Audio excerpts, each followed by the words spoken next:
Hey Internet, this is Chuck from Drift Engineering. Hey, we're going to do something a little bit different tonight. Uh, I'm out for a little bike ride and wanted to talk a little bit about something a little bit lighthearted tonight. Something, how about the meaning of life? Let's answer the meaning of life. In fact, I can answer the meaning of life in 3 sentences. The meaning of life: I'm going to create fantastic spider webs as a home that double as a food source. I'm going to create these out of structures that are not mine and are in my neighborhood. And I'm going to make little baby spiders. That's the meaning of life, but not for me. It's the meaning of life to this girl. I'm not sure how much we're going to get to see. You know, cameras always show a little bit less than ideal. But I've been coming by this corner here every couple of nights for probably most of the year, since around February, March. I'm not sure if it's the same girl or not. I don't know how long these girls live. But I've been able to watch her go through cycles of building new webs and losing them to the weather.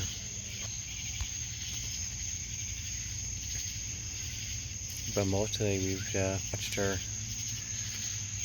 do what she does best.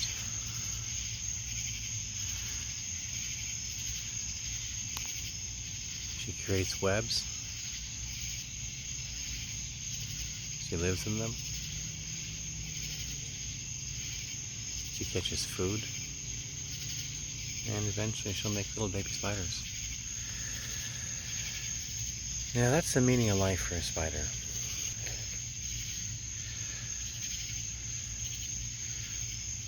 But I don't know how to make a spider web. I don't think I'll ever know how to make a spider web. But here we have a spider who is able to create a spider web strictly on genetic memory. The spider knows how to create the structure when it's born. Something that's programmed into it. It doesn't have to learn it from anyone or learn it from anything. It doesn't read it in a book. It's knowledge that it comes with. But it's not just basic knowledge. It's not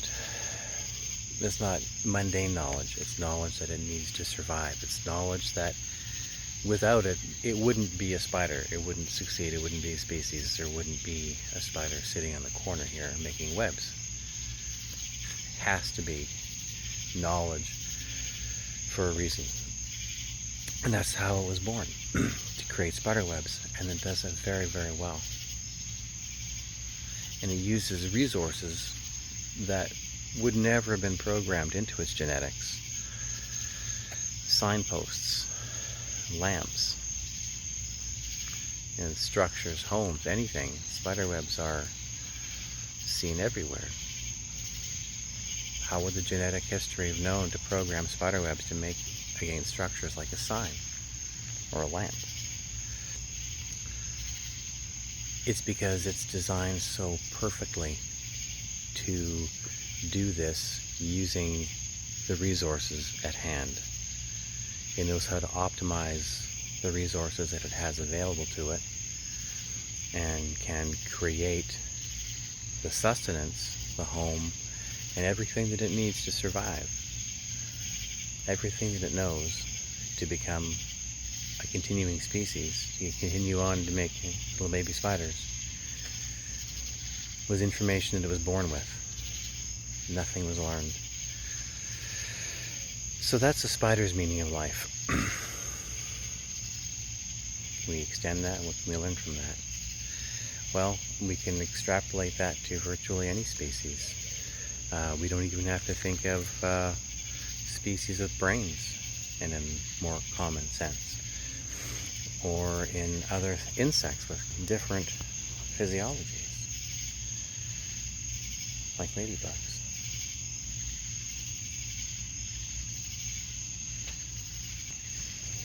These bugs are designed to survive, and they're born with this knowledge. They didn't have to learn it. So let's extrapolate that to other things, like, I don't know, how about humans? There are a lot of things that we can say that humans can do that is unique at a glance. Some of the things, people will say, wage war. No, animals and insects, they will wage war. It may not be over political reasons like you and I understand, but they will wage war.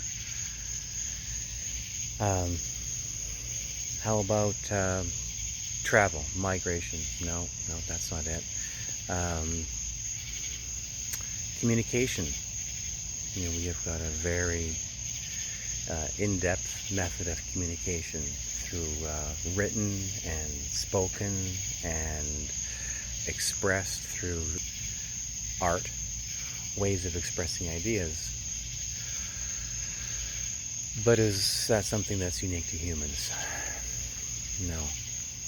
There are examples in nature of tributes of things being done that are strictly for the purpose of doing it, that is outside of the realm of its necessary need to survive. So that's not it. How about building things? Yeah, we're pretty good at building things. Is that unique? No, I don't think so. There are other examples of species using tools, making things, creating things. Remember one time I was at a wharf, at a marina, and there were seagulls, and the seagulls were flying overhead, and they were carrying oysters or clams or whatever was the shell of the day. But as they flew overhead, they were dropping them right in front of me, and they were dropping them over and over again. And I wonder what is happening. Why are these birds so clumsy? Why can't they hang on to their food and just take it home and eat it? They're in a shell. They were dropping it from a height high enough so that the shell would break. And they would go down and they would eat their food. There were some birds that were able to do it and some birds that weren't. So there were some birds that were doing it over again, more than they needed to. They didn't need to do that. They were providing sustenance. So no, humans aren't the only ones that can use tools. You use the surroundings or make things happen, affect the surroundings based on things they can build. And we are very good at building things, but what are we really, really good at building things to do? Go places. And where's the one place that humans really, really, really want to go? Yeah.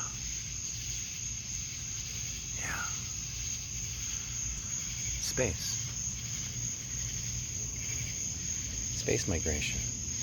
That is the human special skill. That is the meaning of life for humans. And we have this drive built into us to go up, to climb mountains, to climb cliffs, to ascend religiously, to go to heaven. That's what heaven is. Heaven was the first attempt of the human programming to come up with a way to get into space and be space migratory species. We didn't realize that it was literal. We had to literally leave the planet. We can't just die and expect our souls to go up into some magical ether. If the humans are to continue, they must become interplanetary. And that is the primary goal of humans. It is so obvious. We're the only ones who have ever attempted to build anything that can not necessarily as a conveyance. Certainly the only species that has ever learned flight outside of those born with wings, or some squirrels. But that drive to go up, why did I climb the mountain? Because it was there. But it was there so you could go higher. And that's what you were really trying to do. You wanted to go higher. The drive to leave the planet is built into humans. It's hardwired. It's genetic. Nothing else matters to humans. All other side goals, all other side projects are secondary to the goal of humans leaving the planet.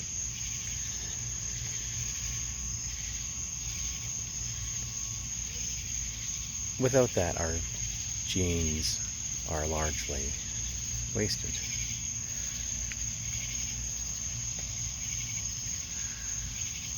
Without fulfilling that goal, our species cannot continue. And since that is the primary programmed intent of our genetic memory, pre-programmed to build things, to create things, to leave the planet, to explore the planet, and leave this planet and explore the solar system, and explore the universe. It's our special talent. Let's use it. How do I know that that is the meaning of life for all humans everywhere? Because just like my friend, who's moved on to a new snack, hunting's been good for her tonight. But just like her meaning of life, no one would argue, is exactly as I described it. And so that's how I know that becoming a space migratory species is the meaning of life for the human species. Because we're so uniquely good at it. No other species can do it. And that's how I know that becoming space migratory species is the meaning of life for us. And I'll leave you with a quote from one of my favorite authors, William S. Burroughs. And to be honest, most of the inspiration from this video comes from him in this one statement. Earth is going to be a space station, and we are here to go into space. That's what we're all here for.